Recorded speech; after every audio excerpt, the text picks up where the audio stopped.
You shouldn't have come. The stench of your cheap clothes is ruining my party. Those were the last words my brother's fiancée whispered to me before she deliberately emptied a glass of vintage Cabernet down the front of my white dress. The music died. The crowd gasped. Bianca stood there, smirking, waiting for the tears. She wanted a scene. I gave her a countdown. I didn't wipe the stain. I didn't look for a napkin. I checked my watch. It was 6:02. I decided that by 6:05, this entire wedding would legally cease to exist. Before I tell you how I legally evicted my own brother's wedding party in under 180 seconds, drop a comment and let me know where you're listening from and what time it is for you right now. I want to see how far this story travels. I didn't run to the bathroom. I didn't reach for a tissue. I stood absolutely still, letting the red wine soak into the fabric, turning it cold and heavy against my skin. The crowd was waiting for the breakdown. They wanted the scene where the poor relation runs away sobbing, humiliated by the golden couple. I denied them that satisfaction. Bianca laughed, a light, tinkling sound that was practiced to perfection. She snapped her fingers at a passing waiter, not even looking at him. Get her a napkin. And maybe some club soda, though I doubt it will help that fabric. It looks like polyester. She dismissed me with a wave of her hand, turning her back to accept the coos of sympathy from her bridesmaids. That was when Denise, my brother's mother-in-law-to-be, stepped in. Denise works in human resources at a mid-sized tech firm. She handles people for a living, usually by firing them. She gripped my arm with a strength that belied her manicured nails. Let's get you out of the sight line, she hissed, her smile tight and fake for the benefit of the onlookers.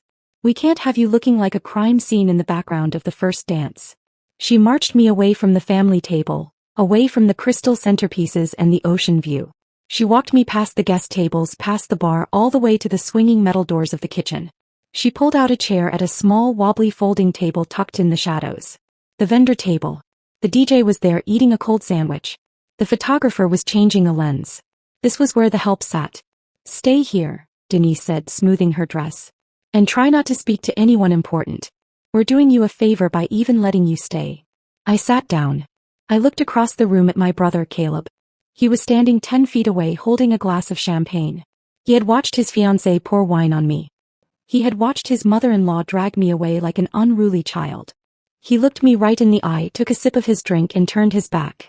That was the moment the sadness died, replaced by a cold, sharp clarity. I looked at Bianca, glowing in the center of the room. Most people would think she was just a mean girl having a bad day. But I knew better. This was the predator's arithmetic. See, bullies like Bianca don't attack randomly. They do the math. When she walked into this room, she felt small. She was marrying into a family she thought was better than her, surrounded by money she didn't earn, at a venue she couldn't afford.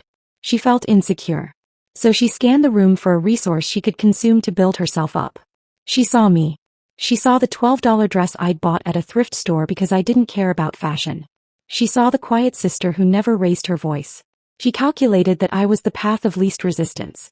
By destroying me publicly, she wasn't just being cruel. She was establishing dominance. She was showing my brother, her family, and every guest that she was the alpha and I was the stepping stone. It was a calculation. A primitive, brutal equation of power. But Bianca made a fatal error in her math. She assumed that because I was quiet, I was weak. She assumed that because I sat at the vendor table, I was a servant. She forgot that in the hospitality industry, the vendor table is the most dangerous place in the room. Because that's where the people who actually run the show sit. I picked up the linen napkin from the table. I didn't use it to wipe my dress. I unfolded it on my lap. I watched the staff moving around the room. My staff. I checked my watch again. 6:04. Time to correct the equation. I sat there, invisible in the shadows of the kitchen doors, watching my brother raise a toast to his beautiful, cruel bride. They looked at me and saw a failure. A sister who couldn't afford a decent dress. A girl who had settled for a small life while they chased greatness. They had no idea that they were standing on my dirt. I don't work as an assistant. I don't work in hospitality management. I specialize in distressed commercial real estate. I hunt for dying properties. Resorts drowning in debt, hotels facing bankruptcy, assets that banks are desperate to offload, and I buy them for pennies on the dollar. Then I fix them. I bought Obsidian Point 2 years ago when it was nothing but a crumbling liability and a lawsuit waiting to happen. I turned it into the most exclusive venue on the coast. I never told them. I kept my mouth shut and my car cheap because I knew exactly who they were. I knew that if Caleb knew I had money, he wouldn't see a sister. He would see a line of credit. I watched Bianca spin in the center of the dance floor, her dress sweeping across the polished hardwood I had paid to restore. She looked radiant. She looked expensive. And suddenly the invisible ledger opened in my mind. It's a specific kind of accounting only the scapegoat of the family understands. I looked at the crystal flutes in their hands, overflowing with vintage champagne. I remembered sitting in my studio apartment 3 years ago, wearing 2 sweaters because I couldn't afford to turn on the heat. I was eating instant noodles for dinner for the 20th night in a row. Not because I was broke, but because I had just wired $4,000 to my parents to stop the bank from taking their house. I lived in the cold so they could sleep in the warm. I looked at Caleb laughing as he loosened his silk tie. I remembered the day he started his business. He needed seed money. Dad called me begging. I emptied my savings account, money I had set aside for a down payment on my own life, and sent it to him. I drove a car with a taped-up window for 2 years so Caleb could drive a BMW to client meetings.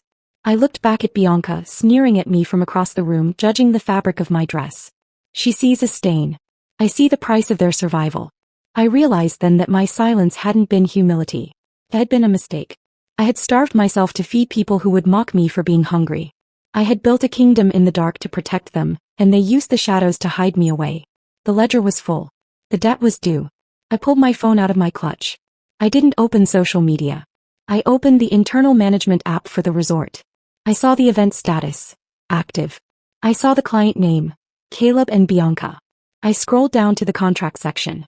I didn't need to read it, I wrote it. Clause 14b.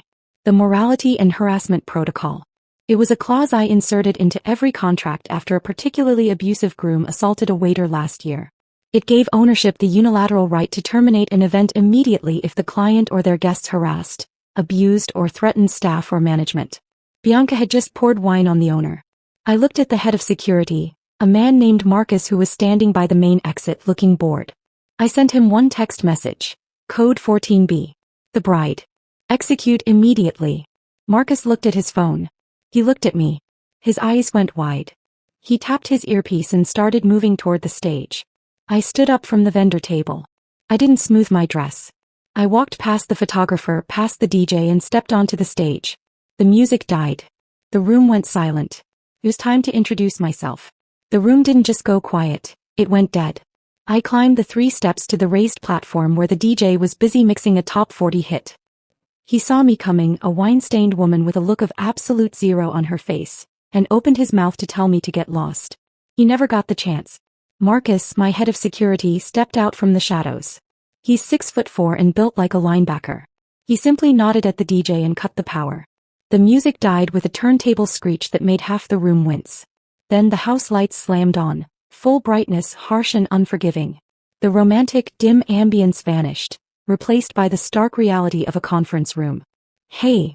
Bianca shrieked from the dance floor, shielding her eyes against the sudden glare. "Who turned on the lights? DJ, what are you doing?" I took the microphone from the stand. It gave a high-pitched feedback whine that made everyone cover their ears. "He's following orders," I said. My voice boomed through the speakers, steady and calm. "And so are you." Bianca spun around, her eyes narrowing when she saw me standing center stage. "You." She laughed, a nervous, jagged sound. "Oh my God, she's drunk. Someone get the wine-soaked trash off the stage before she embarrasses herself." Denise marched toward the stage, her face twisted in that HR manager scowl she used right before firing someone. "Get down from there immediately, you little brat. I will have you banned from this property." "Actually, Denise," I said, my voice overriding hers, "you can't ban the person who signs the checks."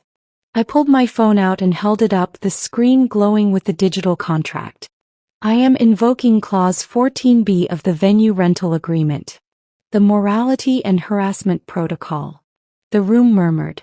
"What is she talking about?" someone whispered. Clause 14b states that any physical or verbal harassment directed at the ownership team or staff is grounds for immediate, non-refundable termination of the event. I recited from memory. I looked straight at Bianca. "You poured wine on me. You called me poor. You humiliated me for sport. So what?"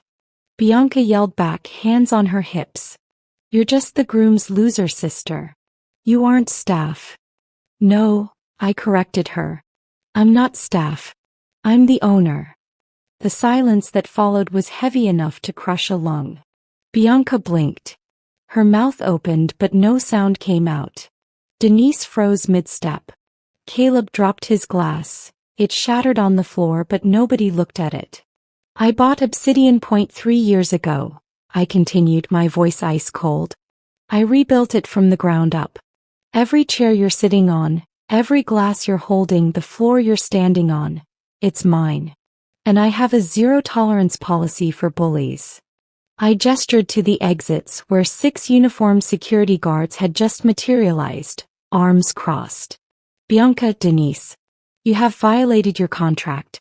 Your event is terminated effective immediately. You have 10 minutes to remove your personal belongings and vacate my property. If you are still here at 6:20, you will be escorted out by the sheriff for trespassing. I lowered the mic, clocks ticking. The room didn't calm, it detonated. Bianca shrieked and charged the stage, mascara streaking. You liar. You jealous loser. You're broken trying to ruin my wedding. Denise barreled behind her. I work in HR. I know real power. I'll blacklist you from every venue and sue you dry. I stayed still and watched high society melt. Then Caleb moved. He ripped the mic from my hand and shouted over the crowd. Don't listen to her. My sister isn't well. His voice softened into false concern. She's off her meds. She begged Dad for rent last week. She's delusional. She hates seeing me happy. The crowd shifted instantly, pity toward him, disgust toward me. Security, he barked. Get her out. Even my guards hesitated. He was the golden child. I was suddenly the unstable sister. I turned to leave, but Caleb blocked the exit, face inches from mine. You broke, Belinda. And tonight I'm telling everyone where your money really comes from. He believed every word, because Dad had lied to him too. You really believe that? I asked. I know it, he sneered. Let go, I warned. Or I foreclose. He faltered, confused. I walked to the DJ booth and cast my phone to the giant screen. Caleb and Bianca's photos vanished, replaced by a deed of trust. Borrower, Frank and Martha Sterling. Lender, Obsidian Holdings LLC. Status, delinquent. Gasps. I didn't beg Dad, I said. I bought the mortgage when he begged me. A swipe revealed a second document. Caleb's business loan. 90 days past due. He went pale. You're the investor. I am the lender, I said. I paid for your startup, your car, your ring, and this venue. I showed the ledger, 6 figures owed. I don't pay rent because I own the roof you live under. Silence. You have until Monday to apologize. Or I file foreclosure. He ran, dragging Bianca with him. Denise tried to bluster, but security escorted her out. The guests stared at me differently now. Not the girl in a ruined dress, but the woman holding the deed to their dreams. I poured myself a glass of wine, savoring the quiet. I deleted Caleb, then Mom, then Dad. They could stay in the house for now, but only because I allowed it. They would live each day under a roof built from my money, not my shame. The debt may stand, but the relationship is foreclosed. Sometimes power isn't given, it's bought. I'm Belinda. And this is my hotel.